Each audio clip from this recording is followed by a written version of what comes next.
Good morning, South Australia. Welcome to our 2021 Census Data Seminar. My name's Duncan Young. I'm the General Manager of a Census Division for the Australian Bureau of Statistics.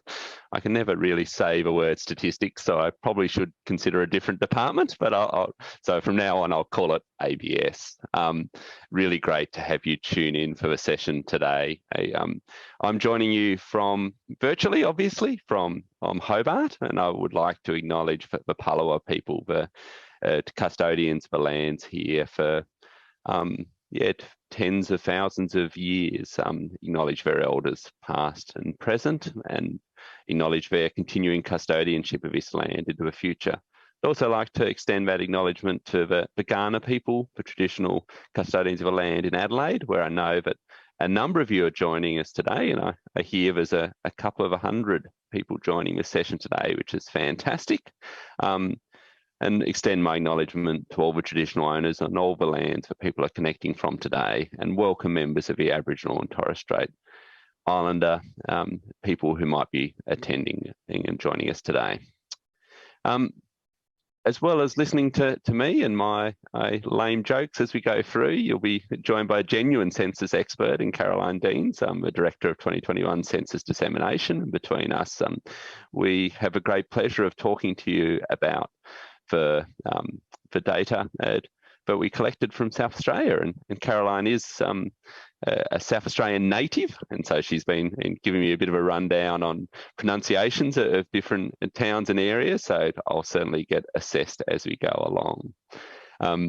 So what are we going to cover in the session today? Well, we're going to start off with a little bit of an overview about the 2021 census, talk a little bit about the unusual circumstances in which we had to conduct a census this time with a COVID-19 pandemic, talk about the response rates of a census and the quality indicators of a census both nationally and for South Australia. We'll then get into the stuff which we get really excited about, which is the actual key data insights that we can see.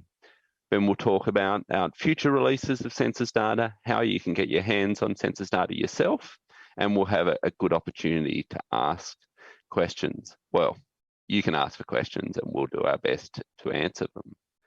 How do you ask questions? Well, you go to this website, www.polev.com/2021 Census DS for Data Seminar, SA for South Australia, and you'll be able to enter your questions there. And one of our colleagues, Aoife, will read out those questions at the end of the session. So please, you can put those start putting questions in at any time during the seminar. So it's good to open PoleEV up on your phone or on another tab in order to sort of put questions in as you think of them as we work our way through the presentation today. We look forward to getting through as many of those questions as we can. So census is a pretty big undertaking. As you can see on this slide, the logistical scale of a census, it's what we think is the largest peacetime operation in Australia. We count 25 million people that come from over 250 different countries of birth who report on over 300 different ancestries. They speak over 150 different languages, and they live in 11 million dwellings, from caravans to houseboats to high rises to quarter-acre blocks. But we collect most of the data online now, but we still collect a lot of data on paper. It's a 9-month print job to print all the paper forms. So when you press that print button, you can go away and grab quite a few coffees before that print job is completed and ready to go with a census. The census in 2021, though, had the particular challenge of being conducted during the COVID-19 pandemic. Winding South Australia back, winding back your memories, all LGAs in South Australia were in lockdown just before the census, 13th of July to the 2nd of August 2021. Luckily, the lockdown was lifted so that you could all get out in the streets and celebrate the coming of census night, and so it wasn't in lockdown at census time. But across the country, about half the country, half the population of Australia were in lockdown at some stage during the census period, which obviously has some impacts on how we ran the census and potentially has some impact on the data. in general, though, and this was maybe a little bit of a surprise to us, it's probably had more positives than it has negatives in terms of the data. So one of the really great things that about census data is capturing the data of households and families. And it's easiest to capture that data when everyone's at home on census night. And what we saw last year, that was over 95% of South Australians were at home on census night in their own home. And part of a contributor to that was the reduction in the number of Australians overseas. A lot of people would be surprised at how many people from Australia typically are overseas at any point in time. In 2016, over 600,000 Australians were temporarily overseas at census time.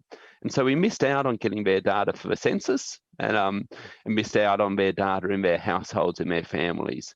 Well, in 2021, because of border restrictions and the pandemic, only less than 40,000 Australians are overseas. So another 560,000 Australians were included in the census count and captured in the census data we have. There are some differences in census data. Due to the pandemic, we produced two different counts in the census, both a count of people on census night and a count of where people usually live. Most people use the data about where people usually live because that is probably the best picture for planning services and support in a given area. But the picture of where people are on census night can give a picture of temporary tourism in August, temporary movement of people. And so those numbers are likely to have changed, and we have seen them change in some tourist areas in this census. It doesn't affect the usual residents, though. It doesn't affect the actual key data which feeds into the population estimates for a particular area. So how do we know whether a census is high quality? Well, we've got a number of different quality measures. Probably the headline one of the most important ones, is the response rate. So what proportion of private dwellings in Australia did we get a completed census form for? And as you can see on this slide, South Australia are great supporters of a census. So big thank you to South Australia. 97% response rate in the census. And so nearly every single house in South Australia, we got a completed census form for. South Australia is better than the national average, but we're slightly below the ACT in terms of the state and territory comparisons. ACT had 97.2%, but you were the first of the states, so let's claim that. And it increased from 2016, where it was 96.3%. The second measure is a measure of undercount. So after the census, we go back out and we conduct another survey. We love conducting surveys at the ABS. We go out to another 50,000 homes and collect data from those 50,000 homes for each person in those homes about where they might have been on census night and where they should have been counted on the census. By linking that up to the census and using some clever maths from our mathematicians at the ABS, we can work out how many people have been counted more than once in the census, and also how many people have been missed by the census. That allows us to generate this undercount figure, which means that a 1% undercount for South Australia is quite an amazing kind of result. It means that when we look at the census counts for South Australia, in general, they'll be 1% below what it should have been if we'd counted everyone in the state. So they're very, very closely aligned to the actual count. One of the other important ways that we get high quality data from a census is by encouraging people to respond online. And responding online, we find that people are less likely to accidentally miss questions. They're more likely to be taken through a form to the right spots. And so we've seen the online response rate continue to grow. Nearly 4 in every 5 forms nationally were online, and 71% in South Australia, a little bit lower than the national average, but a really big increase from 2016 when it was only 52% of the population. So a really good online response there. So the sum of all of this picture is that we're really proud of it, the census data that we've got from 2021. It is of really high quality, and it's really keen to get into it now and tell you about what it shows us about South Australia. So I'm going to start with sort of some of the high-level national or population figures. So we counted 25,422,788 usual residents in Australia in 2021. This is an 8.6% increase over the last 5 years from 2016. Just on trend pretty much since Federation for our kind of population increase. What you can see broken down here is the growth rate of each state and territory. As you can see, every state and territory grew over the last 5 years, with ACT growing the fastest at 14.4%. That's 2 censuses in a row that they've been the fastest growing, with Victoria the second fastest growing, 2 censuses in a row. What you can see here, though, is that the South Australian growth rate in population is yet lower than those leading growth ones, the second lowest in the country at 6.3%. If we sort of zoom in a little bit closer at South Australia, you can see, though, that 6.3% is actually a bigger growth than was seen between 2011 and 2016, when it was a 5% growth, and bigger than the 5.4% between 2006 and 2011. So comparatively, for South Australia, this was a high growth period over the last 5 years. And we can sort of see this too when we look back to 1971. And when we look at Australia as a whole, Australia's population has doubled from 1971 to 2021. So from about 12.5 million to the 25 million we have now. And so over that period of time, South Australia has only grown by about 50%. So it has generally grown a little bit slower than the rest of Australia. And so it's not surprising that when we look at the previous picture of state and territory comparison, that there are differences there. But let's zoom in a little bit closer. So we're going to look today at both at a state level and look at different areas across the state, and then zoom in a little bit closer and look at the Greater Adelaide area. South Australia is one of the most capital city-centric populations in Australia in terms of population. Just on 78%, so nearly 4 in every 5 South Australians live in the Greater Adelaide area. So in the beautiful large expanses of South Australia, it's quite sparsely populated, as you'd all know. We divide the country up into these areas we call SA3s, statistical area threes, which are designed to try and have roughly the same population size, so we can compare between them when we're looking at all of our statistical data from the ABS, but also we keep the boundaries of these consistent or only split them into 2 over time so that you can see comparison over time. And SA3s vary in size from the smallest SA3s in the country are around 20,000 people up to about 150,000 people. So when we're looking at each of these different areas designated on the maps in front of you, that's sort of a size we're looking at. So what this graphic shows you here is on the left is a picture of a population, and on the right is a picture of a dwellings.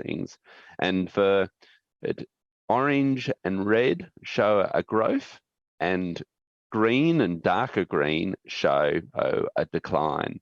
And so what you can see, population here on the left, the SA3 areas of Outback, which is that really big area, and the SA3 area of Mid-North have had small declines, 2.5% or 0.4% for Mid-North in terms of a population decline between the 2 censuses.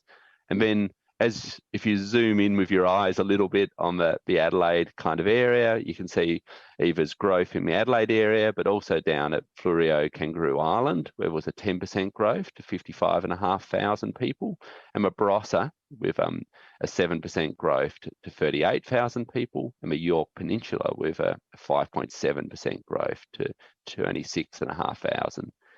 You can see that there's no areas of green on the right-hand side, so no areas have had a decline in dwellings between censuses. When we get to October, we'll release some more data from a census, which Caroline will cover later on, and that includes internal migration, and that'll help us understand a little bit more about some of these growth areas and where there might have been movement between, say, Adelaide and some of the outer kind of areas around Adelaide. looking at Yorke Peninsula, one of the areas I mentioned in growth, SA frees can be quite different to each other as we look across the country. Yorke Peninsula has seen a median age grow from 53 years to 55 years. 55 years as a median age for an area is comparatively old in Australia, but rather than sort of 44 or as a median age across the country as a whole. So it is an older area.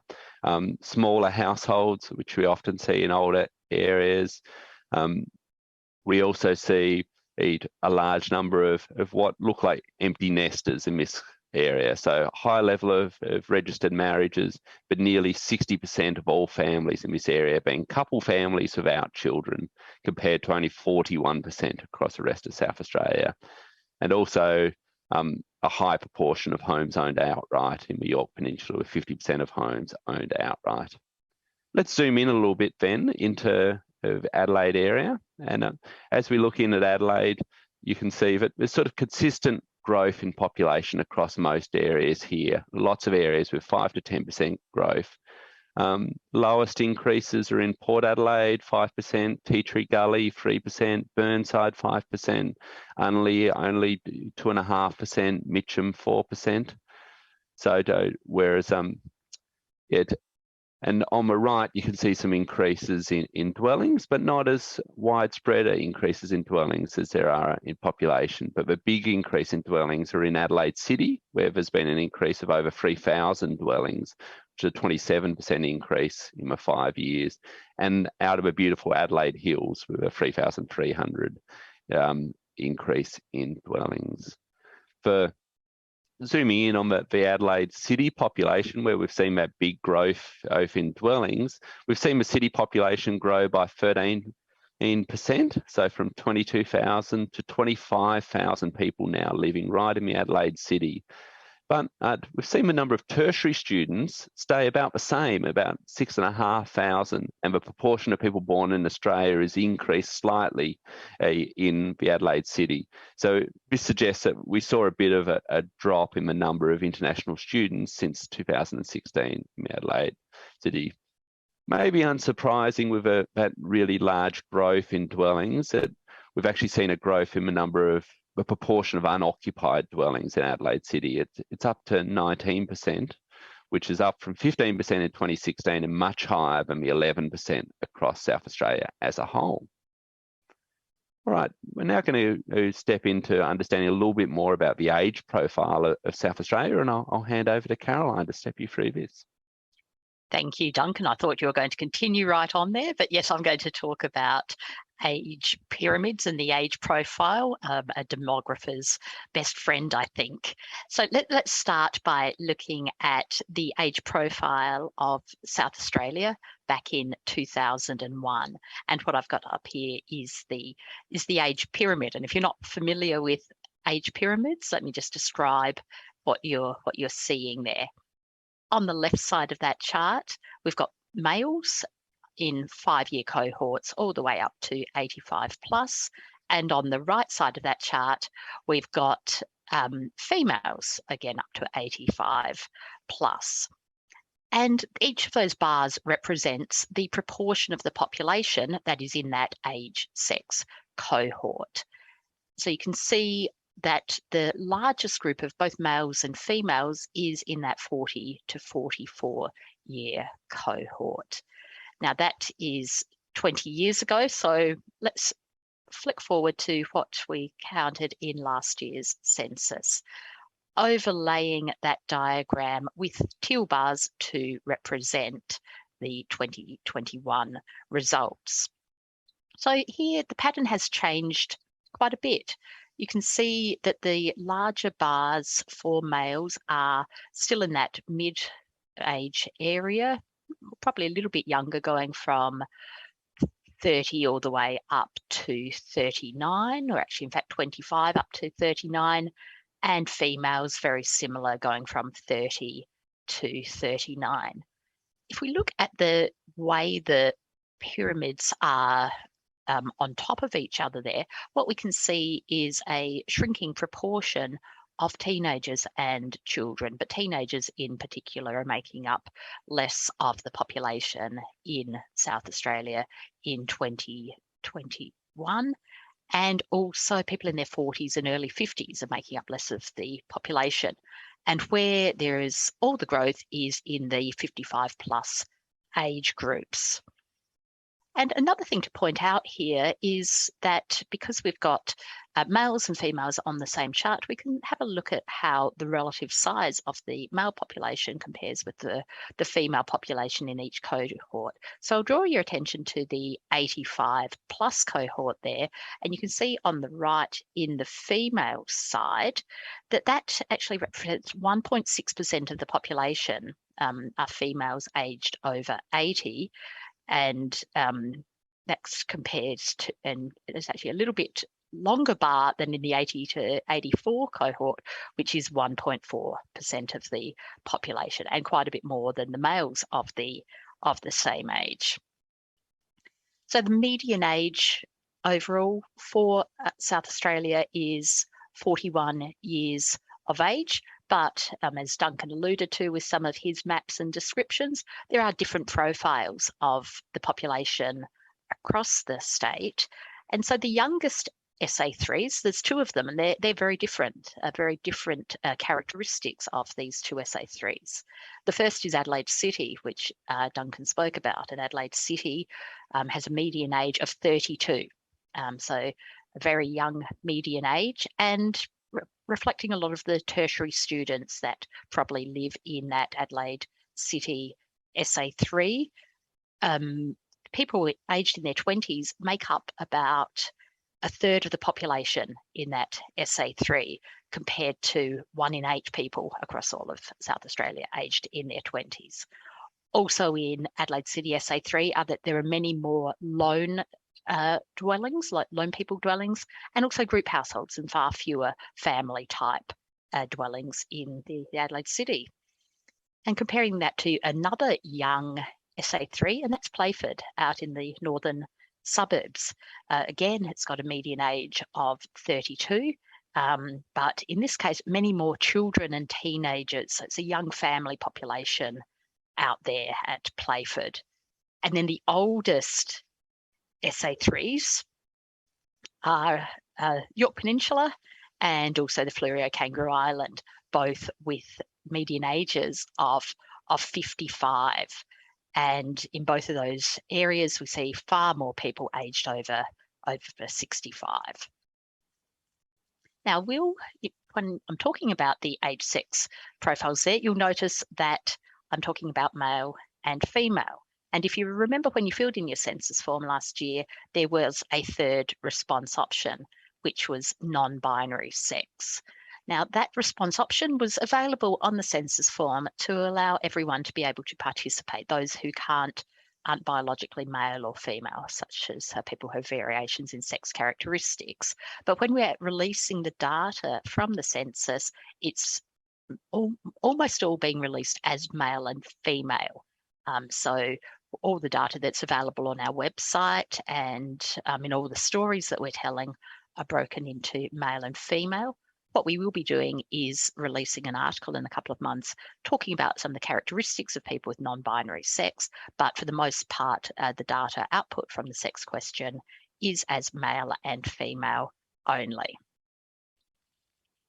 Let's move on now to talk about the Aboriginal and Torres Strait Islander population of South Australia. Excuse me. So there was a growth of about 24.5% in the number of Aboriginal and Torres Strait Islander people in South Australia to just over 40,000 people. And that was 34,000 5 years ago, which was up from 30,000 5 years before that. So the Aboriginal and Torres Strait Islander population now represent 2.4% of the total South Australian population.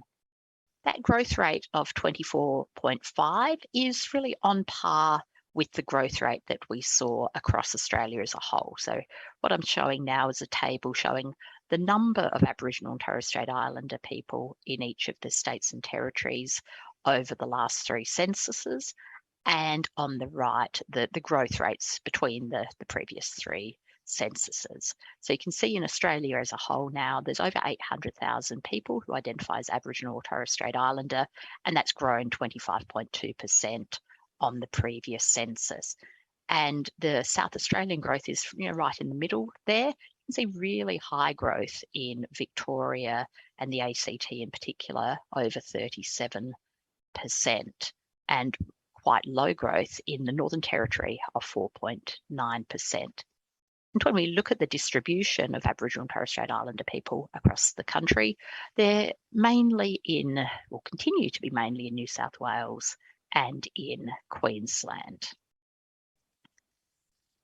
The census also allows us to measure the cultural diversity of our communities, and we have quite a number of questions on the census allowing us to explore that. So questions like, what country were you born in, or were your parents born in, languages that you speak, your ancestry, whether you're an Australian citizen or not. All those questions are on the census form, and I'm not going to go through them all. I'm just going to touch on a few of the key ones here. So let's start with quite an interesting picture of the generational state of South Australia. And here we're describing the generations of first, second, and third generation Australians, where first generations are those that were born overseas. And that's a quarter of the South Australian population, which is actually lower than we see in Australia. So 25.3% of all South Australians were born overseas, compared to over 29% of Australians. And the second generation, that's people who were born in Australia, but their parents were born overseas, that's 21.4. Again, that's lower than the Australian proportion. And what that means is that the third and over generation is making up more than half compared to what we see in Australia as a whole, where it's slightly the other way, where more than half of Australians are either born overseas or have parents who are born overseas. In South Australia, it's the opposite. More people are neither born overseas or have parents born overseas. They're third or more generation Australian. And the countries of birth that people are coming from in South Australia are also a bit different to what we see in the Australian pattern. The top four, if I include Australia as the top country of birth at 71.5%, followed by England, India, and China are the same as Australia. But then we see Vietnam and Italy, which don't feature in the Australian top few countries of birth. India is not new to the top five, but it is one of the fastest growing populations. It's increased by more than 60% in the last 5 years. And at the same time, the Italian-born population has decreased by 10%. We can't see it here in our top 6 or top 7, but one of the fastest growing population groups is people from Nepal. That's more than doubled since 2016 to just over 7,000, and it represents 0.4% of the population. So not on the chart here, but growing at a really high rate. And other countries of birth, other emerging communities in South Australia are people who are from Colombia, Brazil, and Syria. Let's have a look at how that is represented across the state. Again, looking at those SA3s, statistical area 3s. And what you see here in this map of South Australia is quite common to what we see in a lot of regional Australia, where people outside of the capital city have fewer people are born, or a lower proportion of people are born overseas, outside of the metropolitan area. And you can see that's true for just about all of South Australia, with the exceptions there of the Fleurieu and Kangaroo Island. When I zoom in to Adelaide, and the picture does change a little bit, and as Duncan mentioned earlier, Adelaide City has quite a different profile, different population, and you can't really see it hidden behind the name Adelaide on that map, but very dark shade of red there in the Adelaide City, with 45% of people born overseas who live in the CBD. Other high regions are the Port Adelaide East region. Now, Port Adelaide East, that's the eastern part, I guess you'd say, of Port Adelaide Enfield Council. So not near Port Adelaide at all, but from Blair Athol, Hampstead Gardens to Gillis Plains, that sort of region has a rate of 41% of people born overseas, predominantly from India, with 11.4% of that population born in India. And I should have said in the Adelaide region, about 12% are from China and another 2.1% are from Hong Kong.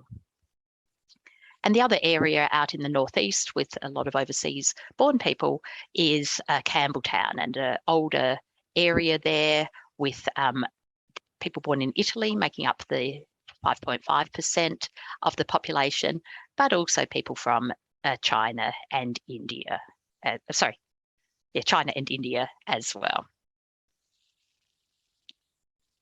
Another way we can look at cultural diversity in the countries in which people were born is to look at the year that they arrived in Australia.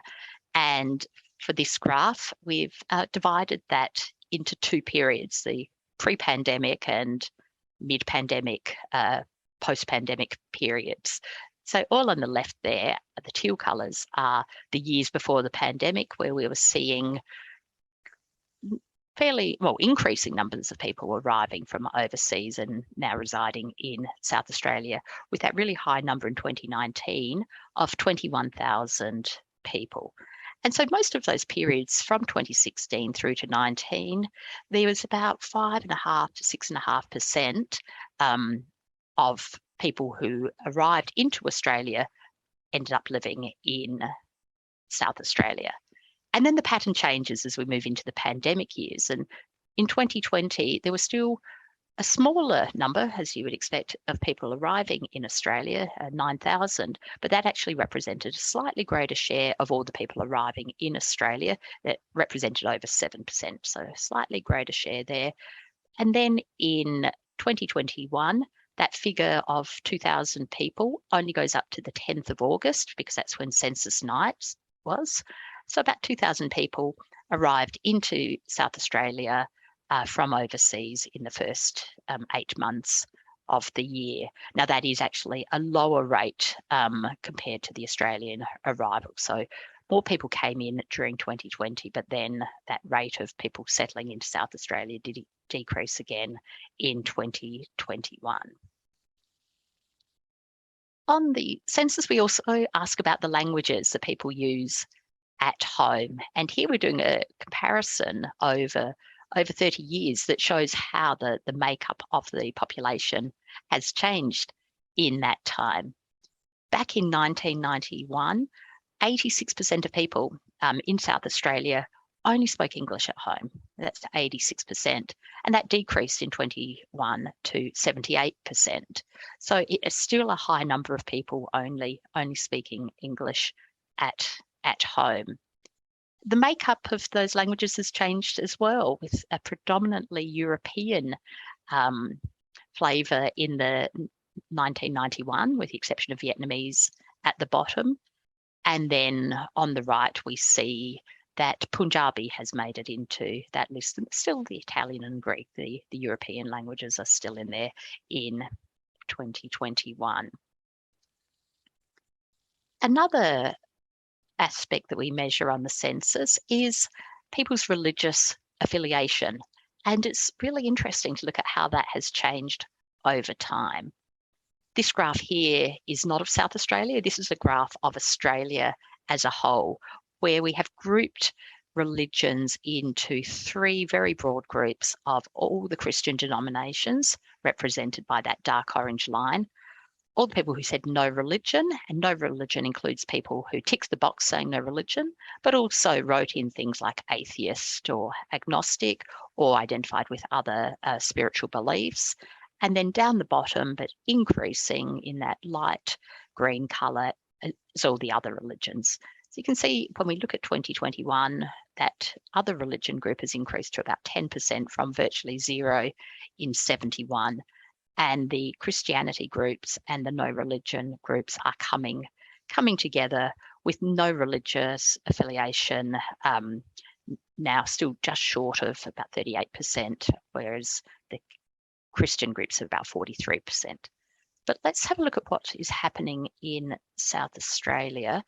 And we're breaking this graph down a little bit more to divide into the different denominations. Now, the peach colour here is the largest Christian group in South Australia is actually what we've grouped together as other Christian. There's more detail available in the census, but for the purposes of this graph, it's other Christian, and that includes the Uniting, the Lutheran, the Eastern Orthodox. So they're groups that aren't actually as dominant in most other states. Normally, you see the Catholic, the dark orange line at the top of all the Christian groups. And then the yellow line there is the Anglican religion, also smaller in South Australia. And you can see all those Christian groups are declining in proportions. And there in the green is that no religion group that is increasing. And in South Australia, the no religious affiliation is actually 45.8, so higher than the Australian of 38.9. So the city of churches, but also the city of no religious affiliation we've seen in the 2021 census. And at the bottom of the chart, but not really all that visible, are some of the other religions. And we've got there Islam is 2.3%, and Hinduism and Buddhism all down there about 1 to 2%. And now we're going to change the tune quite a bit by talking about a couple of the new questions that are in the census form, and I'll hand over to Duncan. Thanks, Caroline. Yeah, it's my great pleasure to talk to you about our new questions on the census in 2021. First time we've had new questions in the census since 2006. So pretty exciting times for us at the ABS to get some completely new insights and in areas that we haven't been able to before. And so the first one we're going to unpack today is long-term health conditions. Up on your screen, you can see the question that we asked. So we asked every person in every household, had they been told by a doctor or nurse, have one of these long-term health conditions? And there was 10 health conditions listed on the census form, both the paper form and the online form. And these were chosen after talking with stakeholders like the Department of Health and health services and academics who research in the health area as areas which these are conditions which are both common, but also ones where there's a great value in collecting the data in order to analyse it, in order to hopefully help deliver better health outcomes for every Australian. So this isn't the only way that the ABS collects health data. We run a lot of health surveys which collect a lot more detail on particular health conditions. They'll have an interviewer who's trained and who can really step through the detail of a condition. For example, mental health, and they could ask a lot of questions to understand all the different components of mental health that someone may or may not have experienced in the last 12 months or in their lifetime.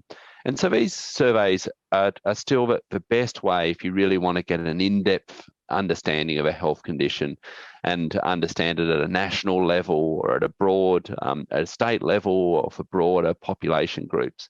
But the real value that the census is going to give us is because it goes out to every household and every person in Australia, it does allow us to understand these conditions for smaller groups in the population. So what if we were interested in understanding arthritis in the group of people who are over the age of 85 from different cultural backgrounds? We could never get that kind of breakdown from our surveys, which just take a sample of a population, but the census gives you that kind of richness to support that kind of analysis. So what did this question show us about South Australia? Well, it showed us that unfortunately, nearly a third, at around 31% of South Australian usual residents, have a long-term health condition at the moment. So this is over 550,000 people. And you can see on the slide here the breakdown of that. 360,000 of that 550,000 had only one health condition. 120,000 had two health conditions. and there's a group of 67,000 people that have 3 or more health conditions. The fact that it's over 30% means it's a bit higher than the Australian rate overall. This actually isn't particularly surprising though, because as Caroline pointed out, South Australia does have a little bit of an older population than the rest of Australia. And we do see for a number of these health conditions that the likelihood of having the conditions increases with age. That's what this next chart shows us. So this next chart shows just 5 of the conditions. There's another 5 that we couldn't fit on this chart without going psychedelic with our colours. And so on this chart, we've got 5 conditions, and for each of those conditions, it shows you the portion of each age cohort in South Australia from 0 to 9 years through to 100 years plus that have each of these health conditions. And so for every one of these 5 health conditions, the rate of these conditions overall are higher in South Australia than they are for Australia as a whole. 3 of these conditions you can see follow a pattern of increasing likelihood at older ages. So they're arthritis, the orange line, diabetes, the light blue line, and heart disease, the light orange line. Arthritis continues to become more prevalent as people get older, whereas diabetes and heart disease have slightly earlier peaks, and then we find less people in the population older than those peaks with these conditions. Whilst these are a proportion of the age group, obviously the age groups, as you saw in the age-sex pyramid, there are less people in the population that are 100 years plus or 90 to 99 years. And so the highest counts of people with arthritis, diabetes, or heart disease are all in the range of about 65 to 74. That's where the highest count of people are. There's 2 conditions here, though, that don't follow that same kind of age pattern or age relationship. The yellow line shows asthma. So asthma's, people think about as a condition of young people, but it can see that the reported rate continues throughout life and continues fairly steadily at just below about 10% of every age group through life. The biggest group is in sort of a 25 to 34-year-olds, where 22,500 South Australians have asthma. Then the teal line follows a different pattern. Again, this is the line representing people who have a reported mental health condition. This is the highest reported condition in Australia and South Australia from all age groups from 20 through to 50. And rates for all age groups above 19 years are higher in South Australia than the national average. So this is one which isn't explained by the age profile of South Australia, like some of the conditions which affect older, and it is still higher than the rest of Australia. And what we can see is that there's 31,000 people who've reported a mental health condition who are aged between 25 and 34. Let's have a little bit more of a look at mental health across South Australia. And so this picture, we're looking at our SA3s again, and this is looking at different percentages of a population. So over darker the colour, the higher the percentage of the population are that have reported a mental health condition. And so what we can see here is that there are mental health conditions across every SA3, but there's higher rates in the mid-north of nearly 12%, and in the Fleurieu and Kangaroo Island around 11%, and just down south of Adelaide there. And then zooming in on Adelaide, we can see some patches of darker colour here. And so it's actually just on the outer edges of Adelaide, the Greater Adelaide area, that we're seeing the highest rates. So up in the north with Playford and Gawler, 2 wells, 12% and 13.1%. And then down in the south in Onkaparinga, 12%. And for a slightly lighter shade, you can see there just on the eastern side, southeastern side of Adelaide is Burnside, where it has the lowest reported rate, which is 6.8%. So that's just a little bit of a taste of what we've got in the health data and the mental health data from the census. We also asked a question for the first time on service in the Australian Defence Force. So this question asked every person over the age of 15 years in Australia do they currently serve in the regular services or the reserve services of a Defence Force, or do they previously serve in either the regular or reserve services?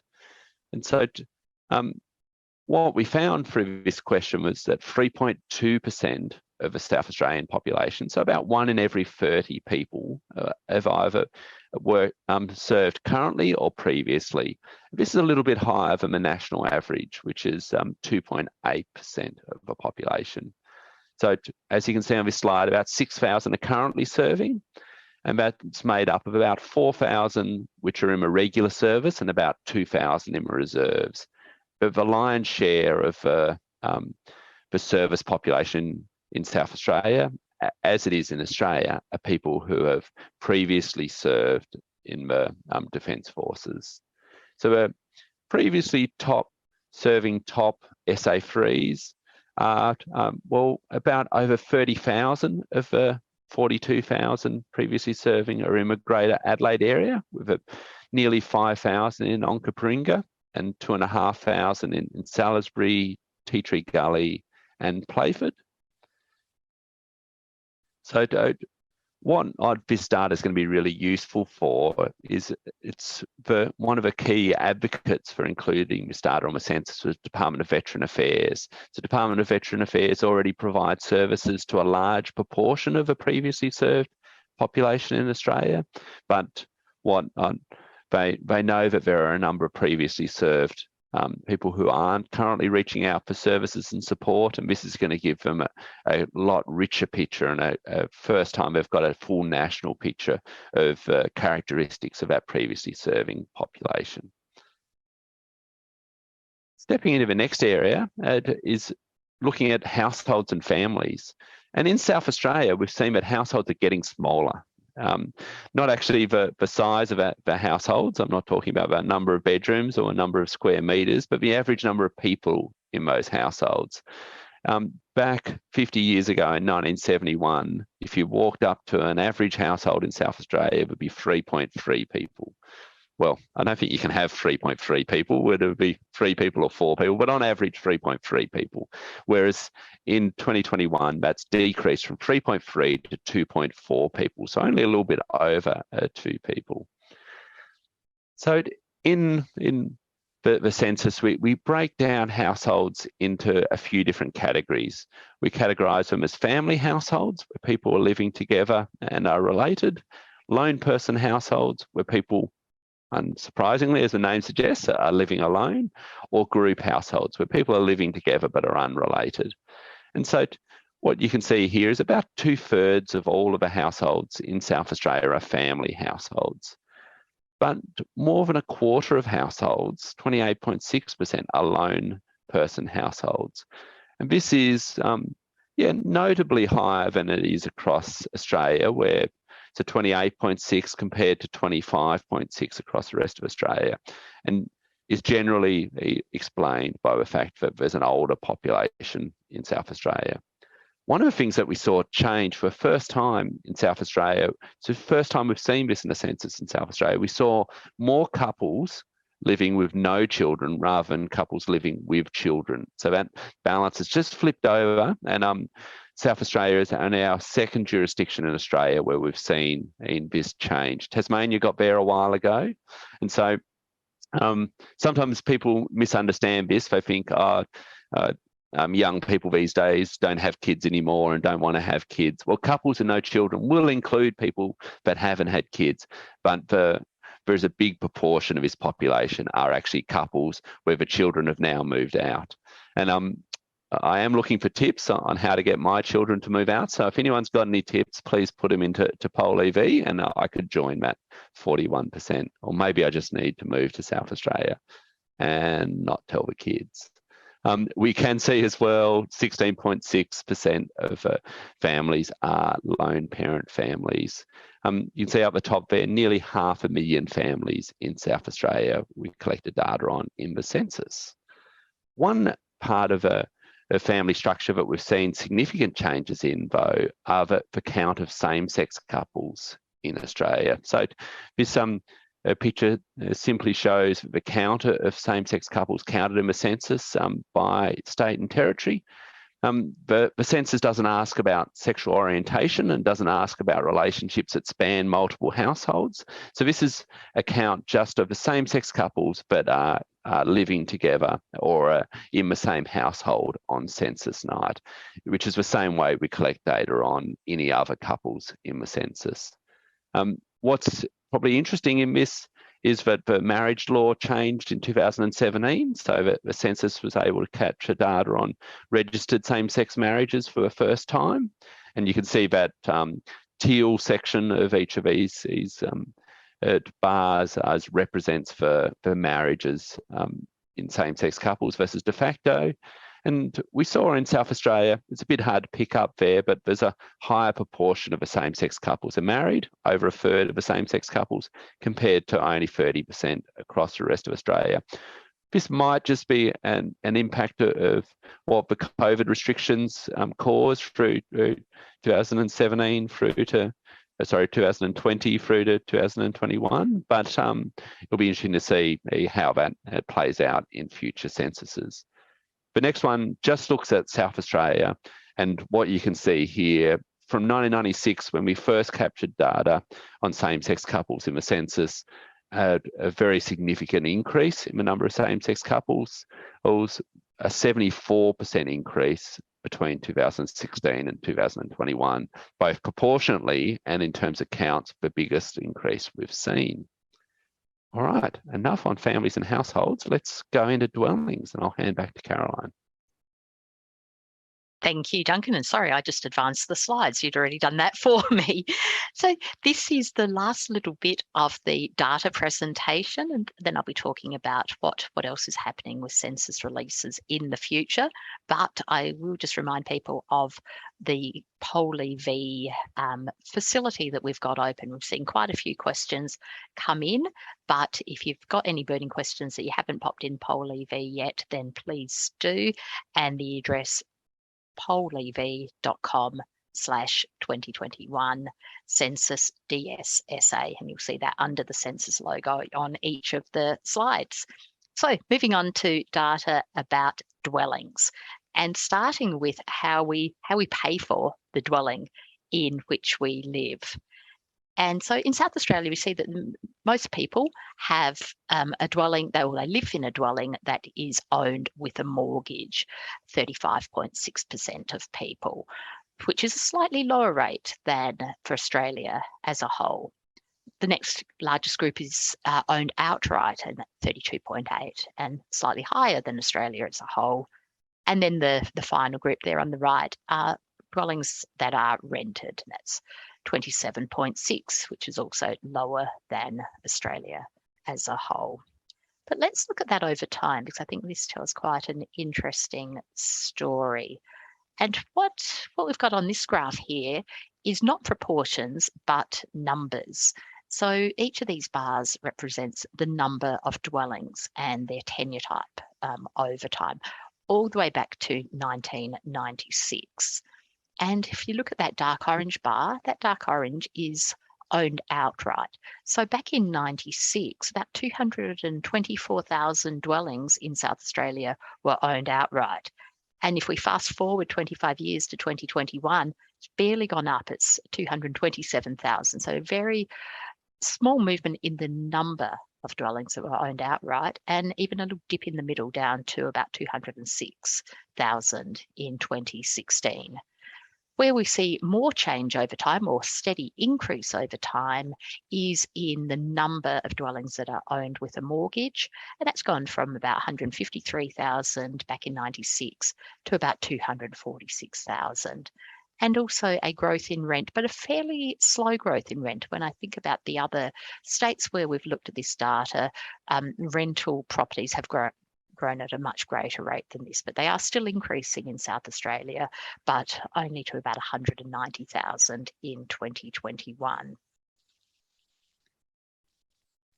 Unoccupied dwellings is something that's been getting a bit of coverage in the press recently from the from the census, and particularly because there's a lot of people experiencing housing stress and rents going up and so on. So we do report on unoccupied dwellings, but when we talk about unoccupied dwellings, that's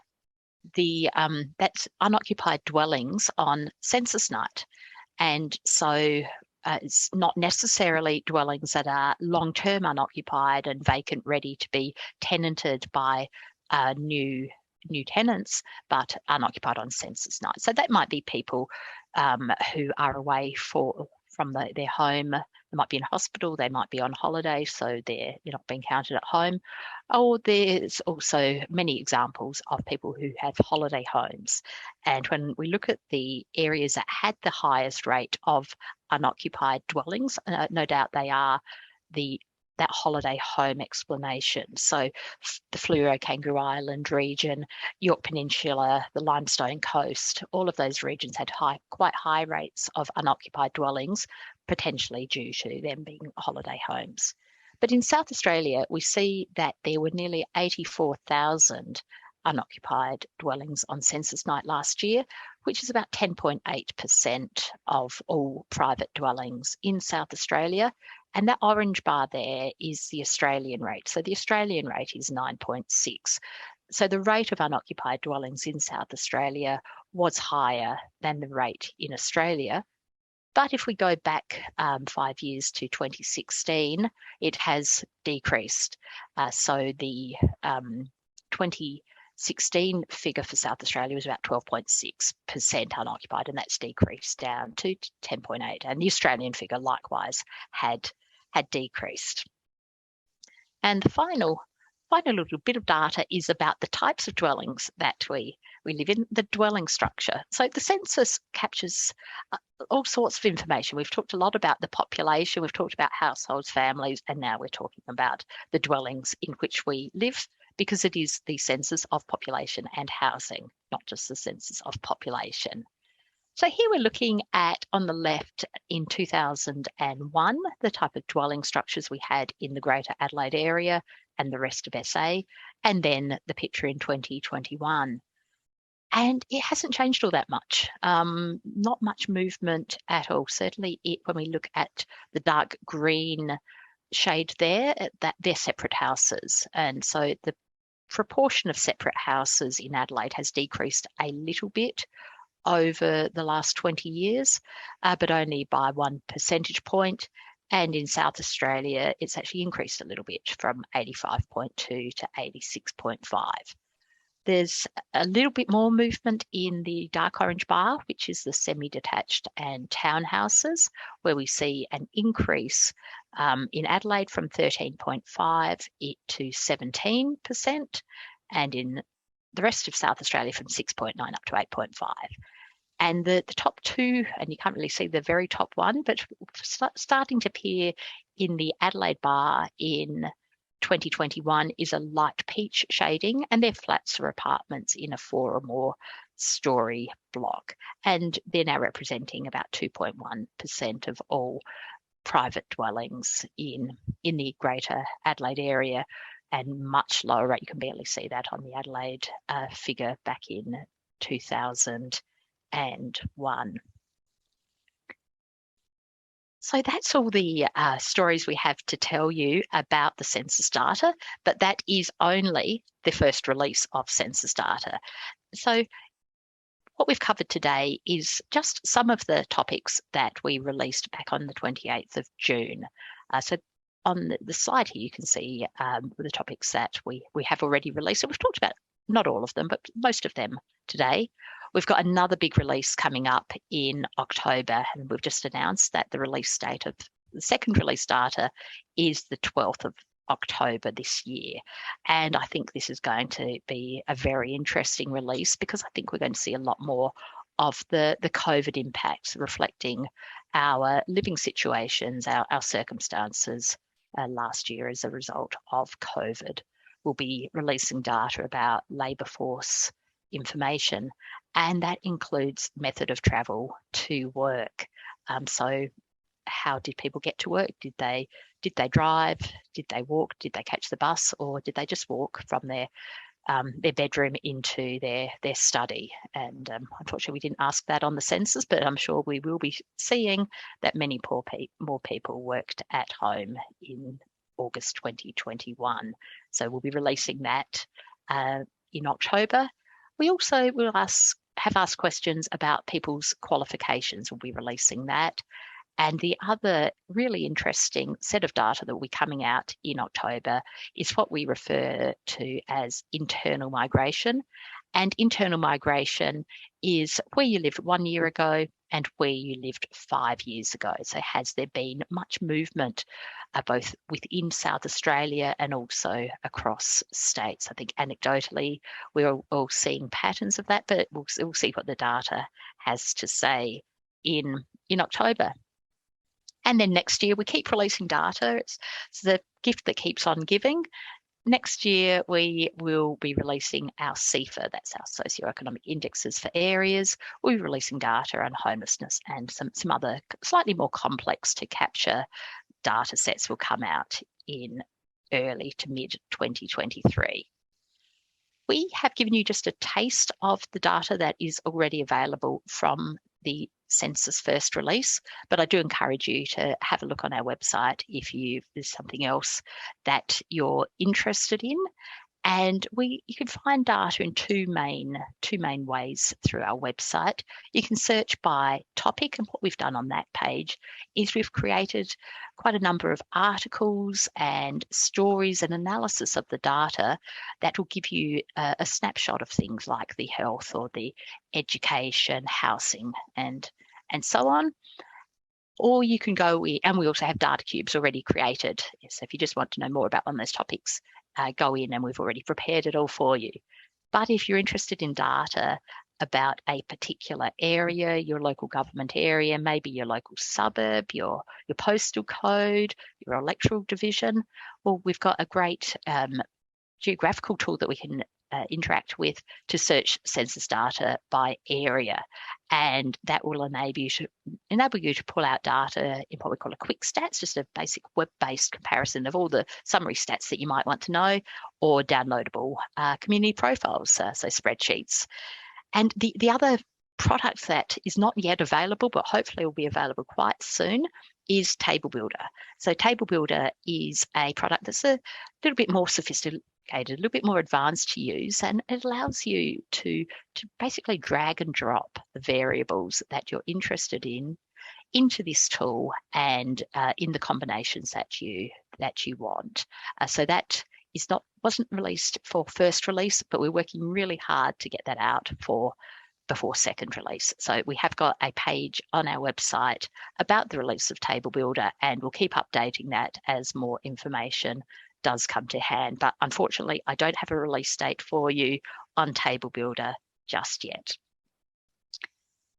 And the final page I've got here is pointing you to the Census Dictionary. Census Dictionary is a fabulous tool if you want to find out more about any of the data in the census. So if you want to understand what you're seeing in the data, we've got a very comprehensive page for every single variable that we release that gives a definition of that variable, talks about the scope of the data, shows you the questions that were asked on the census form to derive that variable, talks about how it's changed over time, and then things to be aware of when you're using it, what we would call data use considerations. That includes things like the item non-response rate, and also whether it's changed over time, or just things to be mindful of when using the data. So I do strongly encourage you to refer to the Census Dictionary to get a better understanding of the variables as you're analysing the census data. So that's the end of our presentation, and I see there's many more questions coming through, but I'm going to pass over now to Aoife, who's going to ask us some of those questions. Thanks very much, Caroline, and thanks, Duncan, for the great presentations today. So the slide on your screen now has the PollEV website address where you can pop your questions in for this this Q&A session for the next 20 minutes or so. And for any of the questions that we don't get to today, or if you have questions after the session, you're more than welcome to email us at client.services@abs.gov.au. So we'll kick off with the first question for Duncan. Wadena District Council in the Eyre Peninsula, quite a remote area, are concerned where the data set arising from the 2021 census appears incorrect, with anecdotal evidence from community advising of poor distribution and collection of surveys in the council area. How are the potential gaps in data addressed for smaller remote communities, such as Wadena, where the initial data sets do not appear to be accurate? No, thanks, Eva, and thanks for the question. Firstly, I'm really disappointed to hear, but there are some concerns by the Wadena Council, but concerns do come up of time to time, and where it's the first thing I want to highlight is that we're really keen and open to sit down and meet with any sort of councils or areas in the country where they want to understand their data a little bit more, understand the census collection and what the data shows. And why that sitting down can be really valuable is that often there are understanding the processes we go to quality assure the data and bring the data together and understand the characteristics of the data can help resolve some of those questions and concerns. So just to highlight a couple of areas, as we showed in the overall picture, we get close to 100% response rate, but we don't get 100% response rate to the census. And there's always going to be some homes which didn't get their census forms or didn't get them mailed back in time or had some other challenge at the time. Maybe they had COVID and they couldn't complete the census. And so we have processes in place where we know that a home is occupied, or where we know we don't have evidence that it's an empty home, we'll make sure that we add in people into the census count to make sure that the count is as complete as possible and there's not a hole where a form is missing. And so that process, which is a statistical process called imputation, is a really important way that the census count, which only got forms from 97% of the people, actually covered a 99% representation of the South Australian population, which is shown in the undercount. So that's a process that a lot of people don't understand happens in the back end.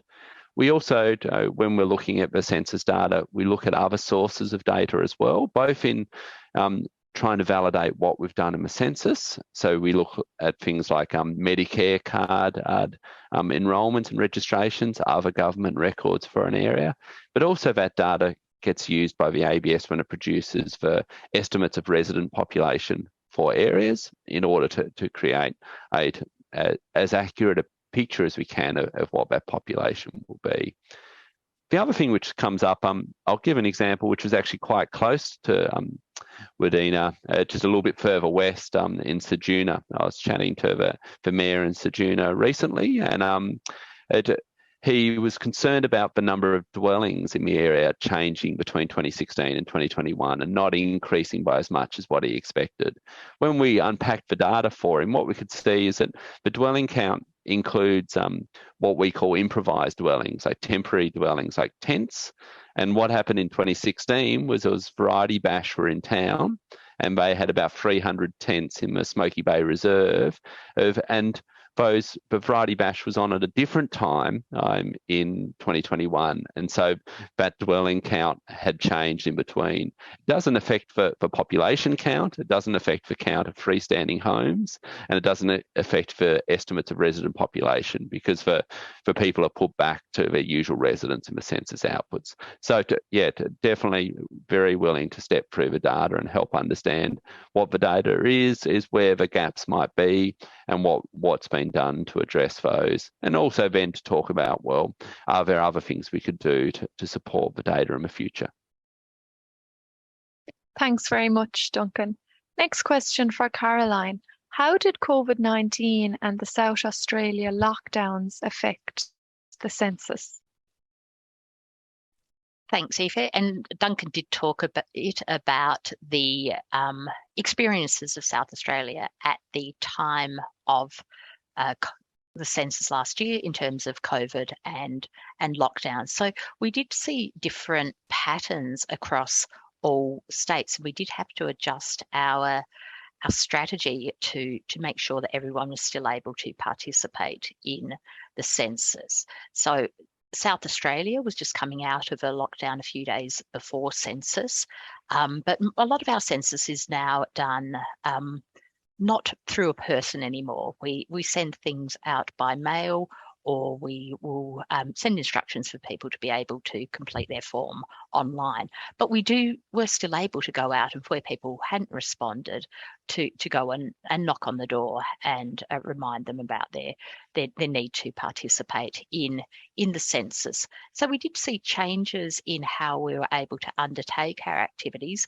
but South Australia was probably not as affected as what we would have seen in Victoria and New South Wales in particular. So that's the enumeration side of things. The data stories we will see a lot more of when we get into second release, and I talked about the working from home figures and where people have moved and have whether they've moved more in recent years or not due to COVID, have more people moved into South Australia from interstate. So we don't have those insights today because we'll have that in our second release in a couple of months' time. Thank you, Caroline. So the next question is about the long-term health conditions.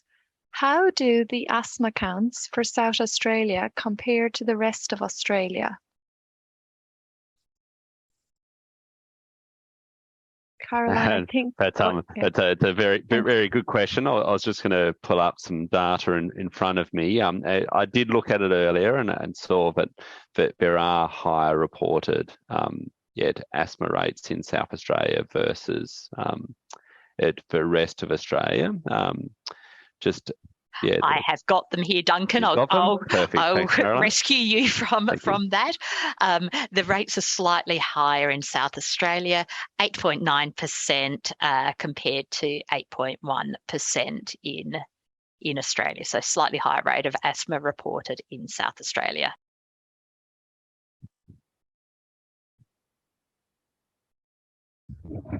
Thanks, Caroline. So the next question is about the religious affiliation question in the census. So Caroline, I think this might be for you. Oh, I've just lost it on PolEV. Apologies. So we'll just move to the next one. You mentioned, oh, here it is. You mentioned that Sikhism was the fastest growing religion in Western Australia earlier this week. Is Sikhism the fastest growing in South Australia too? I hope, knowing that someone has tuned into Western Australia and South Australia, I hope we didn't repeat the same lame jokes. But yes, Sikhism is the fastest growing religion in South Australia as well. It's grown by about 67%. So about 126,000 people followed Sikhism in 2016, increased to 210,000 in 2021. And the second fastest was Hinduism, with about a 55% increase. Just a slight correction there, Caroline, and that order's right, and those increases are right, but the numbers you quoted there, I think, are the national numbers of those. So the Sikhism number is about 17,000.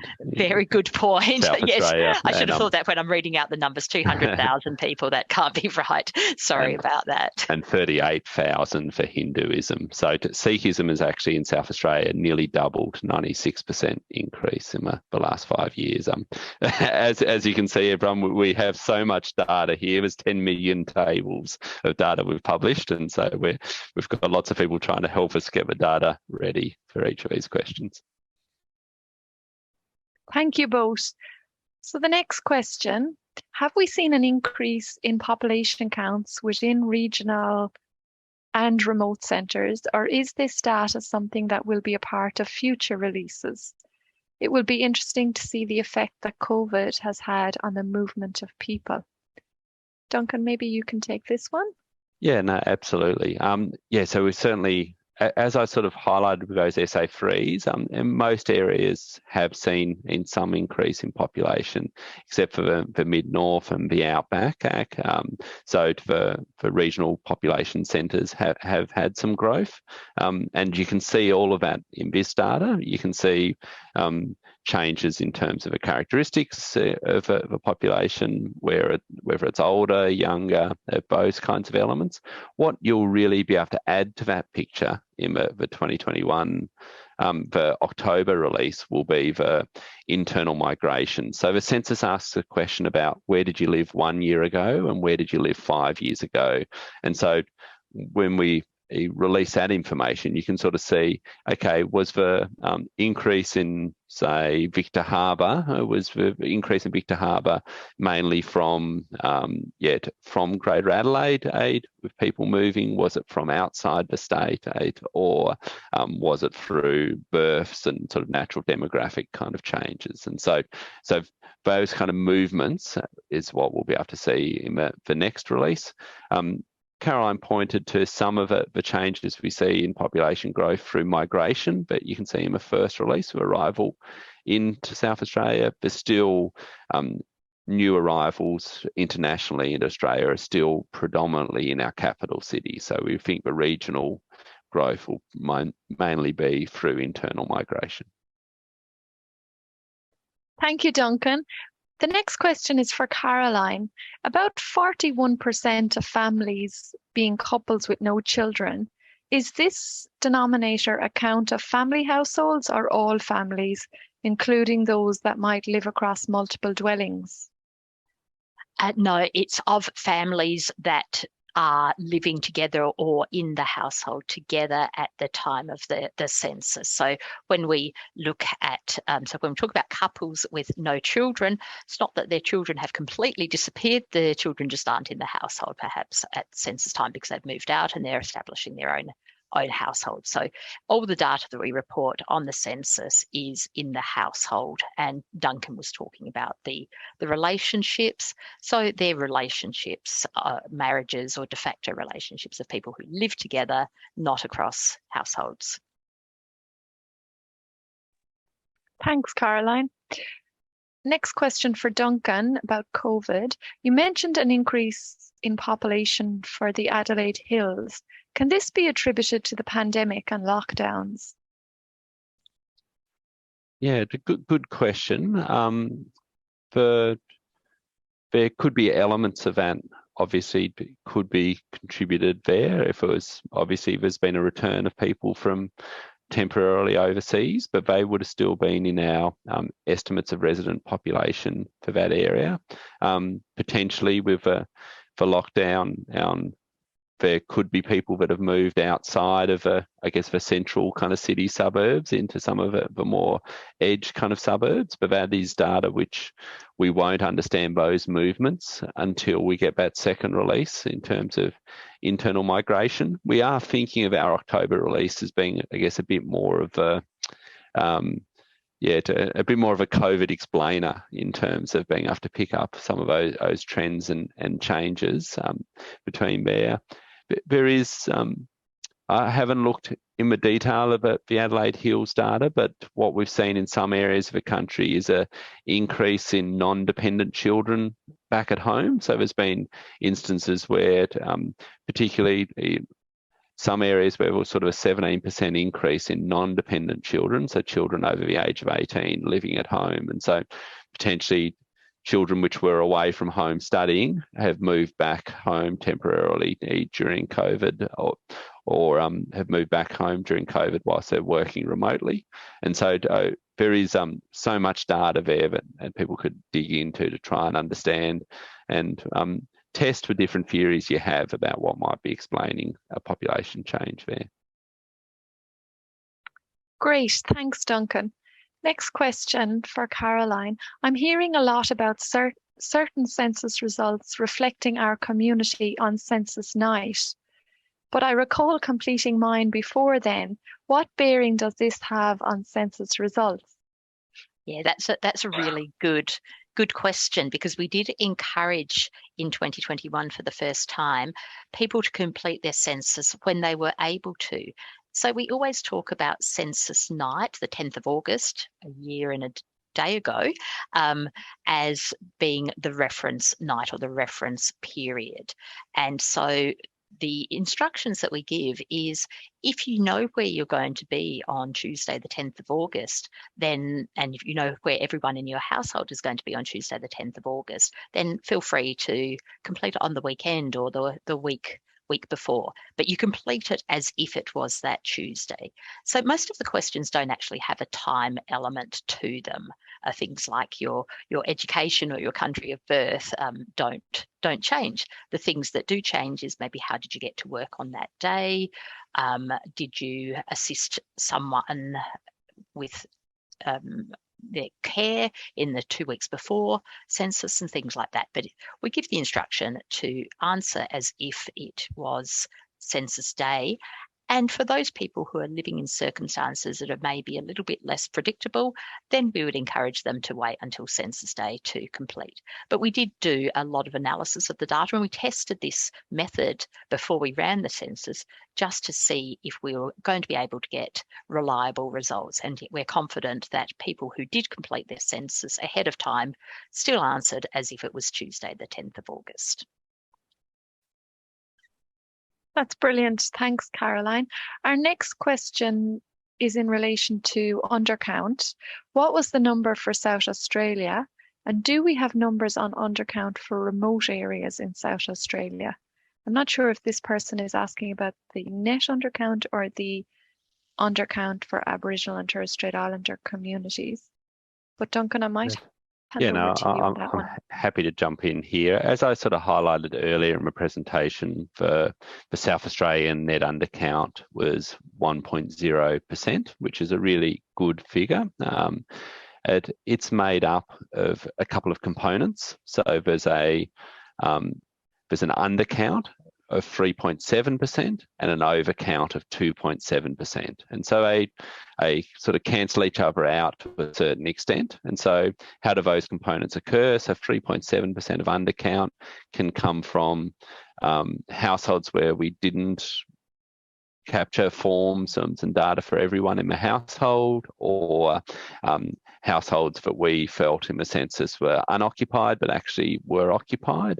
And the overcount occurs where our imputation methods might have created more people than needed to be. So to put extra people into a household that was actually unoccupied on census night, or people who filled out more than one form. So sometimes people do fill out a form in a hotel and then a form back at home, or children might be filled out on forms, two different forms where they've got a sort of split family arrangement.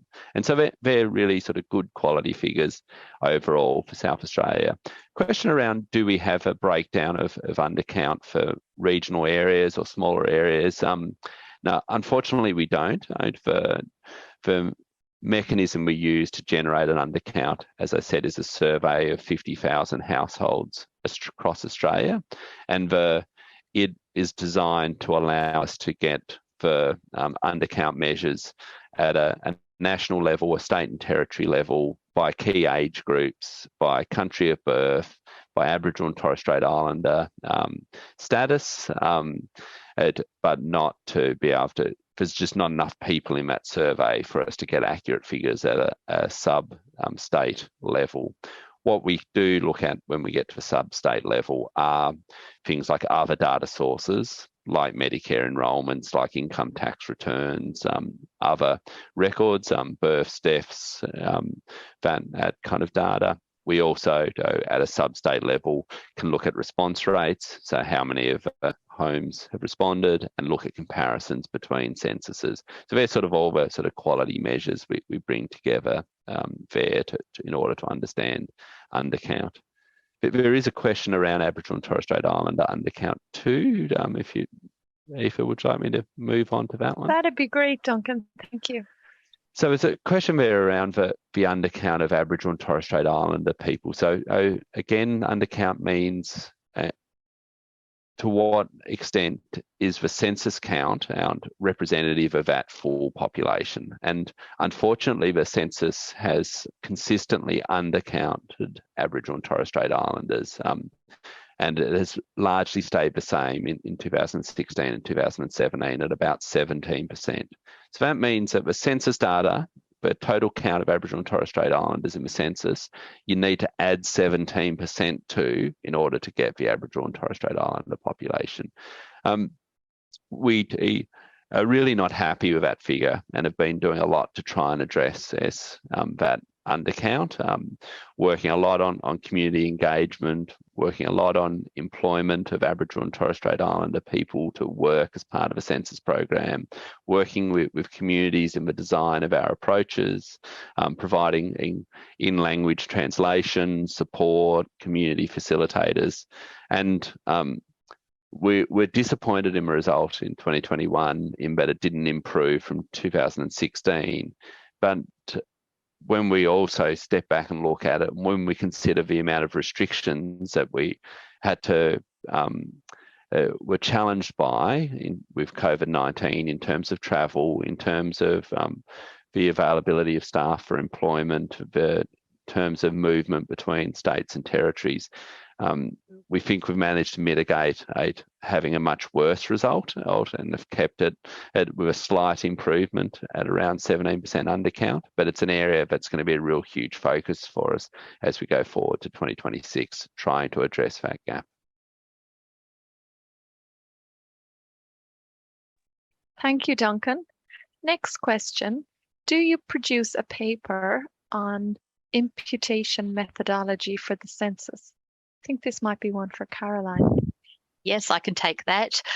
We do produce a lot of reference material. I talked earlier about the Census Dictionary, but we also produce a publication that we call Census Methodology. So that's got a section in there about imputation and the imputation processes that we use. It also talks about every aspect of collecting data on the census from the point of enumeration right through to the point of release. So if you're interested in the methodology of the census, I encourage you to have a look at that publication. Thanks, Caroline. The next question for Duncan. Do other countries do this kind of in-depth statistical collection? Most countries do a census of population and housing. Close to 200 member states of the UN and did them in what's called the 2020 round of censuses. The vast majority of countries will only do a census of population and housing every 10 years, but countries where we've had the capacity to, but also countries where there's significant change through migration, and like Australia, have done them every 5 years, so they're done 5 yearly in Korea, New Zealand, Australia, Canada, Ireland, probably missing a few others there, PNG. So there are some countries that do sort of 5 yearly, but we're in a bit of a more elite club there, a select group. And then in terms of how detailed the census is, our census is probably one of the longer censuses by international standards with about 65 questions. The US census, by comparison, has 10 questions and just gets a very high level picture of the population and some very basic kind of characteristics. Whereas our census it obviously has a great richness of data, which is expanded even further in 2021 with the inclusion of health conditions and service in the Defence Forces. Thanks very much, Duncan. Next question for Caroline. How do you find out the number of people who speak other languages in Australia, not necessarily at home? I am not sure whether this was possible to report on in the 2021 census questions. However, as someone interested in cultural diversity and education, I would like to know who speaks certain languages in the area where I live, or to know where to find the areas with speakers of the languages I am interested in. That's a really good question, and that this person is right that in the census we don't collect that data. What we ask is a couple of limitations or the concepts to understand around the language question in the census. We talk about main language other than English used at home. So that means two things. That means it doesn't capture people who speak a language other than English outside of their home, but speak mainly English at home. And it also doesn't capture situations where people might speak 2 or 3 languages other than English within their home. They have to report on the one that they use the most often. So I think the census is very useful still in giving us a great deal of detail about those most common languages used across the country, and we can have a look into detail around small geographical areas or cultural groups. But yeah, it is worth noting that it is just people who speak the main language used at home other than English. But I wonder if another way to look at this might be to have a look at areas where there are particular people from countries of births or who identify with a particular ancestry. So often the language that is able to be spoken by someone might reflect their country of birth. They might mainly speak English at home, but they're identifying their ancestry or the country of birth of their parents as Spanish, for example, and you might find that they are able to speak Spanish but don't reflect that on the form. I will point to a product that we've got coming out with second release, which is one of our quick stats products, which is profiles of people based on their country of birth. And what you can do in that product is you enter in your country of birth that you're interested and the geographical area that you're interested in, and then you get a profile of people who just come from that country of birth. So that's another one. That's another way to look at the cultural diversity while not getting to the exact data need that this person has asked for. That's great. Thanks, Caroline. Our last question is, will these slides be made available for attendees? And the answer is yes. They'll be available on the ABS website in the coming days, along with a recording of today's seminar. So we've come to the end of the questions in Poll EV, but as I said earlier, if you have a question after the session and you want to get a quick response, send us an email to the client.services@abs.gov.au address and we'll happily come back to you with a written response. So thank you to our audience for joining us today for today's South Australian Census Data Seminar. If you're interested in more seminars, please check out the ABS website. We'll have the Tasmanian seminar next week, and then we'll have a series of topic-based seminars after second data release in October. Thanks again, everyone, and bye for now.